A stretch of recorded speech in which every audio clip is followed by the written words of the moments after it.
నమస్కారం. బెర్లింగి టాక్స్ కార్యక్రమానికి స్వాగతం. ప్రధానంగా ఈరోజు మనం చర్చించుకునేది పశ్చిమ బెంగాల్ రాష్ట్రంలో జరుగుతున్న రెండవ విడత ఎన్నికలు. తొలి విడత ఏ స్థాయిలో జరిగిందన్నది అందరం చూసాం. చరిత్రను తిరగరాసినటువంటి పరిణామాలు తొలి విడత ప్రారంభమయ్యాయి. మలి విడతలో ఈరోజు చూడబోతున్నాం. నాకు తెలిసి పశ్చిమ బెంగాల్లో బీజేపీ పూర్తి స్థాయి మెజారిటీ అధికారంలోకి రానుంది. దాని పరిణామాలు ఒకటి మనం లింక్ చేసుకుంటూ వెళ్తే స్పష్టమైన అవగాహన ఆ రాష్ట్రంలో ఎన్నికల సరళిని చూస్తున్నటువంటి ప్రతి ఒక్కరికి కూడా పూర్తి స్థాయి అవగాహన ఉందని చెప్పి నేను ఈ సందర్భంగా తెలియజేస్తున్నాను. 2011కు ముందు వరకు కూడా కమ్యూనిస్టు పార్టీల ప్రాబల్యంలో సిపిఎం అధికారంలో ఉన్నటువంటి పరిస్థితి. 2011 వరకు సిపిఎం పరిపాలనా విధానానికి విసిగి వేసారి వాళ్ళ అవినీతి కార్యక్రమాలకి చెక్ పెట్టాలనే ఆలోచనతో అక్కడ ఉన్నటువంటి మధ్యతరగతి ప్రజలు, యావత్ బెంగాల్ ప్రజలందరూ కలిసి ముక్త కంఠంతో దాన్ని మార్చాలన్న ఆలోచనతో ఆల్టర్నేటివ్ ఫోర్స్ కోసం ఆ రోజు వెతికినప్పుడు మమతా బెనర్జీ కనిపించడం జరిగింది. మమతా బెనర్జీకి పట్టం కట్టడం జరిగింది. 2011 తర్వాత 2016 వరకు తన పరిపాలనా విధానం చూసుకుంటే సిపిఎంను మైమరిపించడం కాకుండా ఏదైతే ఉందో కమ్యూనిస్టుల ప్రాబల్యం ఆ రాష్ట్రంలో ఏదైతే నడుస్తుందో అదే విధానాన్ని తను అవలంబించినటువంటి పరిస్థితి. దానివల్ల ఏమైంది, 2021 వచ్చేసరికి కొంత మార్పు చేయాలన్న ఆలోచన ప్రజల్లో కలిగినప్పటికీ ఆల్టర్నేటివ్గా బీజేపీని పూర్తి స్థాయిలో అవగాహన చేసుకోలేనటువంటి పరిస్థితి వల్ల 2021లో మరోసారి మమతా బెనర్జీకి అధికారం ఇవ్వడం జరిగింది. ఇప్పుడు జరుగుతున్న పరిణామాలు ఒకటి మనం చూసుకుంటే ఈ ఎన్నికల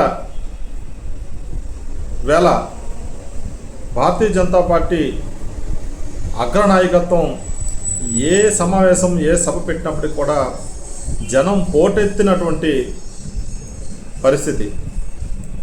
జన సందోహంతో ఆ ర్యాలీలు కానీ సభలు కానీ కిక్కిరిసినటువంటి పరిస్థితి.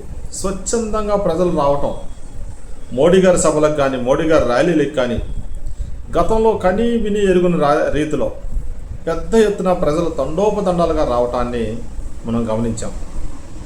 అమిత్ షా గారి ర్యాలీలకి, యోగి ఆదిత్యనాథ్ గారి సభలకు, అమిత్ షా గారి సభలకు ఇలాగ ప్రజలు వచ్చే విధానాన్ని పరిశీలిస్తే వాళ్ళ తాలూకా పరిస్థితి ఏ విధంగా ఉంది, ప్రజలు ముఖ్యంగా మధ్యతరగతి ప్రజలు ఏ విధంగా భావిస్తున్నారన్నది స్పష్టమైనటువంటి అవగాహన పశ్చిమ బెంగాల్లో ఉన్నటువంటి ప్రతి ఒక్క పౌరుడికి, మధ్యతరగతి పౌరుడికి క్లారిటీగా ఉందని చెప్పి మనం ఈ సందర్భంగా చర్చించుకోవాలి.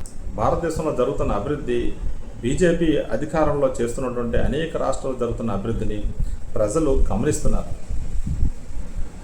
ఇందులో భాగంగానే ప్రజలు పూర్తిగా మమతా బెనర్జీ ప్రభుత్వాన్ని ఆల్టర్నేటివ్గా భారతీయ జనతా పార్టీ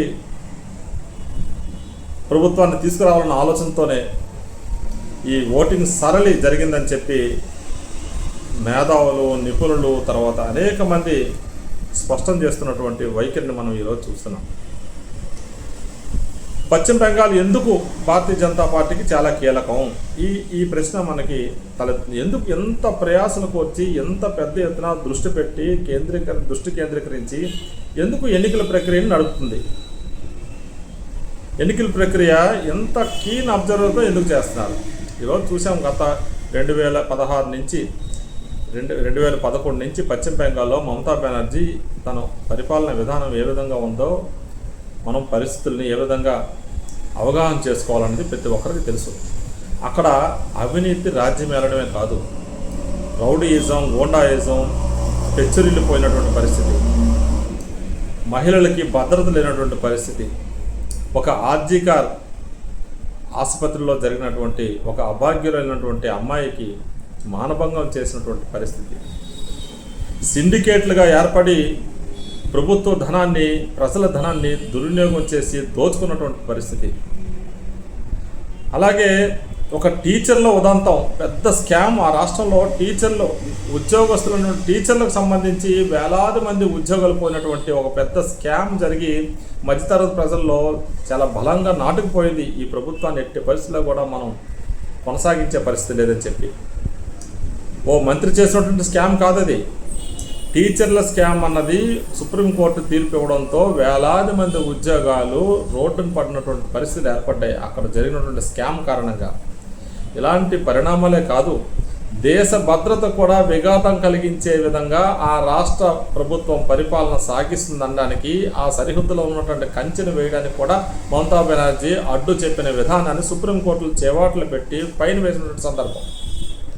ఇలాంటి అనేక సందర్భాలను దృష్టిలో పెట్టుకొని అభివృద్ధిని కాంక్షిస్తున్న ప్రజలు, భద్రతను కాంక్షిస్తున్న ప్రజలు, మహిళలకు భద్రత కల్పించాలని కోరుకుంటున్న ప్రజలు, దేశ భద్రతను ఆకాంక్షిస్తున్నటువంటి ప్రజలు, వీళ్ళందరి మనోభావాల్ని అర్థం చేసుకున్నటువంటి మోడీ, అమిత్ షా ద్వయం ఈరోజు పశ్చిమ బెంగాల్లో స్వేచ్ఛగా ఎన్నికలు జరగాలనే ఆలోచనతో పూర్తి స్థాయిలో దృష్టి పెట్టి, అమిత్ షా గారు అయితే ఏకంగా కోల్కతాలో 15 రోజుల కంటే పైగా అక్కడ తిష్ట వేసి స్వయంగా పర్యవేక్షిస్తున్నటువంటి పరిస్థితిని మనం పరిశీలిస్తే ఇది చాలా కీలకమైనటువంటి ఎన్నిక అని చెప్పి మనం ఈ సందర్భంగా గుర్తు చేసుకోవాలి. అంతేకాదు, ప్రజలు తన స్వేచ్ఛతో ఓట్లు వేయాలనే ఆలోచనతో కేంద్ర బలగాలను, పారామిలిటరీ బలగాలను 2 లక్షలకు పైగా ఆ రాష్ట్రంలో దించడమే కాదు, గోండాయిజం, రౌడీజం చేసిన వాళ్ళని తోలు తీసి తాట ఒలిసే పరిస్థితిని కూడా కేంద్ర బలగాలు చేస్తున్నాయి. ప్రజలు స్వేచ్ఛగా ఓటు వేయడం వల్లే 90% కంటే పైగా ఓట్లు ఈరోజు మొదటి విడతలో పడడం జరిగింది, రెండో విడతలో కొనసాగుతుంది. అలాంటి పరిస్థితిని అక్కడ కల్పించడం, ప్రజలకి స్వేచ్ఛగా ఓటు వేసే పరిస్థితిని కల్పించడం ద్వారా వాళ్ళ యొక్క మనోభావాలకు అనుగుణంగా ఈరోజు పశ్చిమ బెంగాల్లో విజయం సాధించబోతున్నాం. వాళ్ళకి అభివృద్ధి కావాలనే కాంక్షను మనం నెరవేర్చాలన్న ఆలోచనతో భారతీయ జనతా పార్టీ పూర్తి స్థాయిలో దృష్టి పెట్టడం జరిగింది. నరేంద్ర మోడీ గారు 20కి పైగా ర్యాలీలో పాల్గొన్నారు. అత్యంత ప్రతిష్టాత్మకమైనటువంటి ప్రతి ఒక్క ర్యాలీ కూడా అద్భుతంగా జనాలు తండోపతండాలుగా రావటాన్ని చూస్తుంటే మనకి నిజంగా 2 కళ్ళు పట్టవు. అలాగే యోగి ఆదిత్యనాథ్ జీ తను చేసినటువంటి ప్రసంగానికి ప్రజలు పెద్ద ఎత్తున కరతాళ ధ్వనులు వినిపిస్తున్నటువంటి పరిస్థితి. ఇదంతా ఒక ఎత్తు అయితే, భారతదేశంలో తూర్పున ఉన్నటువంటి ఈ పశ్చిమ బెంగాల్, కోల్కతా మనకి చాలా కీలకమైనటువంటి ఇదని చెప్పాలి. ఎందుకంటే రక్షణ పరంగా ఈ రాష్ట్రంలో కూడా బీజేపీ ప్రభుత్వం అధికారంలో ఉంటే రక్షణ పరంగా, దేశ భద్రతా పరంగా మరింత పటిష్టమైనటువంటి చర్యలు తీసుకోవడానికి చాలా ముఖ్యమైనటువంటి ప్రాంతం. అలాగే బీజేపీకి ఆపాదించినటువంటి మరొక కీలక ఘట్టం, హిందీ భాషా రాష్ట్రాల్లో ఎక్కువగా బీజేపీ అధికారంలో ఉంటుంది, ఇతర రాష్ట్రాల్లో ఉండదు. ఇదొక ప్రాసెస్, ఇదొక ఎలిగేషన్ లాంటి కార్యక్రమానికి శ్రీకారం చుట్టిన ఈ ప్రతిపక్ష పార్టీల యొక్క ఆలోచనల్ని ఈ విజయంతో తొదముట్టించే ప్రయత్నం చేయబోతుంది భారతీయ జనతా పార్టీ. మే 4 ఎన్నికల ఫలితాలు ఈ దేశ ముఖ చిత్రాన్ని మార్చబోతున్నాయి. రాజకీయ ముఖ చిత్రాన్ని మార్చబోవడమే కాదు, పశ్చిమ బెంగాల్లో కాషాయ జెండా ఎగరడంతో దేశ భద్రతకు విఘాతం కలిగించే విదేశీ శక్తులకు చెక్కు చెప్పబోయే పరిస్థితులు కూడా ఏర్పడబోతున్నాయి. ఈరోజు మనం 29వ తారీఖున ఇది మనం ఈ వీడియో చేసుకుంటున్నాం. 4వ తేదీ మే 4న మళ్ళీ మనం వీడియో చేసుకోబోతున్నాం. ఇది పునరావృతం అయిన తర్వాత మనం కలవబోతున్నాం. ధన్యవాదాలు, నమస్కారం.